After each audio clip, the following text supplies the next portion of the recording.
Exam knowledge ಅಡ್ಡ YouTube ಚಾನಲ್ಗೆ ಸ್ವಾಗತ. ಜನವರಿ ತಿಂಗಳ ಕರೆಂಟ್ ಅಫೇರ್ಸ್ ನೋಡೋಣ. ಮೊದಲ ಪ್ರಶ್ನೆ, ಭಾರತದ ಸೇನೆಯು ಉಗ್ರರನ್ನು ಮಟ್ಟ ಹಾಕಲು ಯಾವ ಕಾರ್ಯಾಚರಣೆ ಕೈಗೊಂಡಿದೆ? ಇದರ ಆಪ್ಷನ್ ಎ ಆಪರೇಷನ್ ಧ್ವಂಸ, ಬಿ ಆಪರೇಷನ್ ಸರ್ವಶಕ್ತಿ, ಸಿ ಆಪರೇಷನ್ ಶಕ್ತಿ, ಡಿ ಆಪರೇಷನ್ ಸರ್ವ ವಿನಾಶ. ಇದರ ಉತ್ತರ ಬಿ ಆಪರೇಷನ್ ಸರ್ವಶಕ್ತಿ. ಇತ್ತೀಚೆಗೆ ಒಂದು ಪ್ರಚೋದಿತ ಭಯೋತ್ಪಾದನೆ ಚಟುವಟಿಕೆಗಳು ಹೆಚ್ಚಾಗುತ್ತಿದ್ದು ಅದನ್ನು ಸಂಪೂರ್ಣವಾಗಿ ಮಟ್ಟ ಹಾಕಲು ಭಾರತ ಸೇನೆಯು ಆಪರೇಷನ್ ಸರ್ವಶಕ್ತಿ ಎಂಬ ಕಾರ್ಯಾಚರಣೆಯನ್ನು ಇತ್ತೀಚೆಗೆ ಕೈಗೊಂಡಿದೆ. ಈ ಕಾರ್ಯಾಚರಣೆಯ ಮೂಲಕ ಉಗ್ರರನ್ನು ನಿಗ್ರಹಿಸಲು ಎಲ್ಲಾ ಕಮಾಂಡಗಳು ಏಕಕಾಲದಲ್ಲಿ ದಾಳಿ ನಡೆಸುವ ಒಂದು ಆಪರೇಷನ್ ಆಗಿದೆ.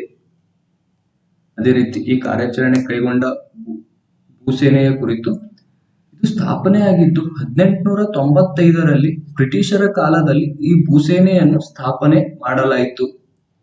ಇದರ ಪ್ರಧಾನ ಕಚೇರಿಯು ನವದೆಹಲಿಯಲ್ಲಿದೆ. ಇದರ ಪ್ರಸ್ತುತ ಮುಖ್ಯಸ್ಥರು ಮನೋಜ್ ಪಾಂಡೆ. ಅದೇ ರೀತಿ ಭೂಸೇನೆಯ ವಲಯಗಳು: ಕೇಂದ್ರ ವಲಯ ಉತ್ತರ ಪ್ರದೇಶದ ಲಕ್ನೋದಲ್ಲಿದೆ, ಪೂರ್ವ ವಲಯ ಪಶ್ಚಿಮ ಬಂಗಾಳದ ಕೋಲ್ಕತ್ತಾದಲ್ಲಿದೆ, ಪಶ್ಚಿಮ ವಲಯ ಚಂಡಿ ಮಂದಿರ, ಉತ್ತರ ವಲಯ ಜಮ್ಮು ಕಾಶ್ಮೀರದ ಉಧಂಪುರ್, ದಕ್ಷಿಣ ವಲಯ ಮಹಾರಾಷ್ಟ್ರದ ಪುಣೆ, ನೈಋತ್ಯ ವಲಯ ರಾಜಸ್ಥಾನದ ಜೈಪುರ್. ಅದೇ ರೀತಿಯಾಗಿ ಇಂಡಿಯನ್ ಮಿಲಿಟರಿ ಅಕಾಡೆಮಿಯು ಡೆಹ್ರಾಡೂನ್ದಲ್ಲಿದೆ. ನೆಕ್ಸ್ಟ್ ಎರಡನೇ ಕ್ವೆಶ್ಚನ್, ಯಾವ ಬ್ಯಾಂಕು ಹಸಿರು ರೂಪಾಯಿ ಟರ್ಮ್ ಡೆಪಾಸಿಟ್ ಅನ್ನು ಪ್ರಾರಂಭಿಸುತ್ತಿದೆ? ಇದರ option A SBI, B HDFC, C RBI, D ICICI. ಇದರ ಉತ್ತರ ಎ SBI.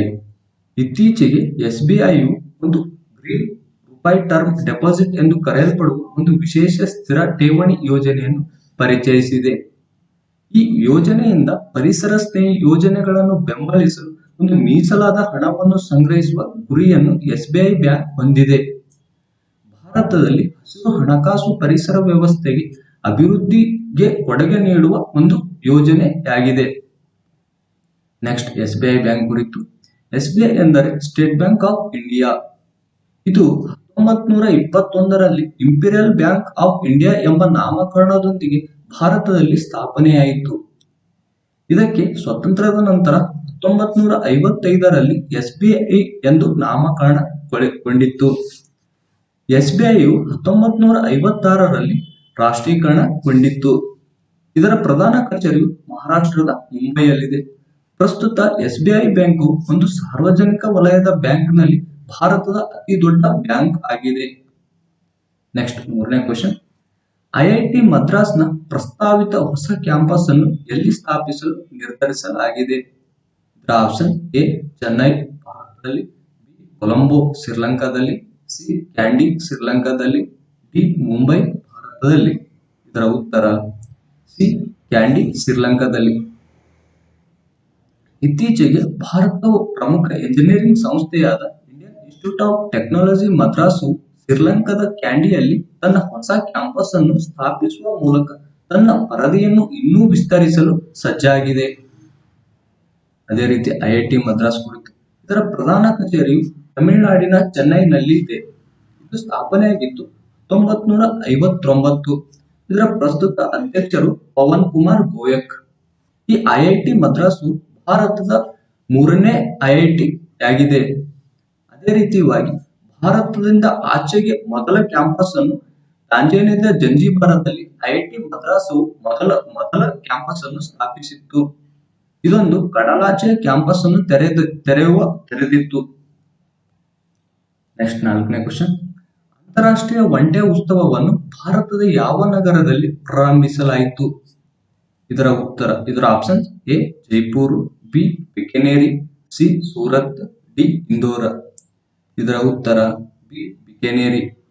ಒಂದು 3 ದಿನಗಳ ಅಂತಾರಾಷ್ಟ್ರೀಯ ಒಂಟೆ ಉತ್ಸವವನ್ನು ರಾಜಸ್ಥಾನದ ಬಿಕನೇರಿ ನಗರದಲ್ಲಿ ನಡೆಯಿತು. ಇದು ಒಂದು ಸಾಂಸ್ಕೃತಿಕ ಶ್ರೀಮಂತ ಜಿಲ್ಲೆಗಳಲ್ಲಿ ಬಹಳ ಉತ್ಸವದಿಂದ ಪ್ರಾರಂಭವಾಯಿತು. ಇದೊಂದು ವಾರ್ಷಿಕವಾಗಿ ನಡೆಯುವ ಒಂದು ಒಂಟೆ ಜಾತ್ರೆಯಾಗಿದೆ. ನೆಕ್ಸ್ಟ್ ಒಂಟೆಗಳ ಕುರಿತು. ಒಂಟೆಯನ್ನು ಮರುಭೂಮಿಯ ಹಡಗು ಎಂದು ಕರೆಯುತ್ತಾರೆ. ಒಂಟೆಯು ತನ್ನ ಕೊಬ್ಬನ್ನು ತನ್ನ ಡುಬ್ಬದಲ್ಲಿ ಸಂಗ್ರಹಿಸುತ್ತದೆ. ಅದೇ ರೀತಿ 2024ರ ಅಂತಾರಾಷ್ಟ್ರೀಯ ವರ್ಷವನ್ನು ಒಂಟೆಯ ವರ್ಷವೆಂದು ವಿಶ್ವಸಂಸ್ಥೆಯು ಇತ್ತೀಚೆಗೆ ಘೋಷಣೆ ಮಾಡಲಾಗಿದೆ. ನೆಕ್ಸ್ಟ್ 5ನೇ ಕ್ವಶನ್. 54ನೇ ವಿಶ್ವ ಆರ್ಥಿಕ ವೇದಿಕೆಯ ಸಭೆಯು ಯಾವ ನಗರದಲ್ಲಿ ನಡೆಯುತ್ತಿದೆ? Option A Geneva, B New York, C Davos, D London. ಇದರ ಉತ್ತರ ಸಿ ದಾವೋಸ್.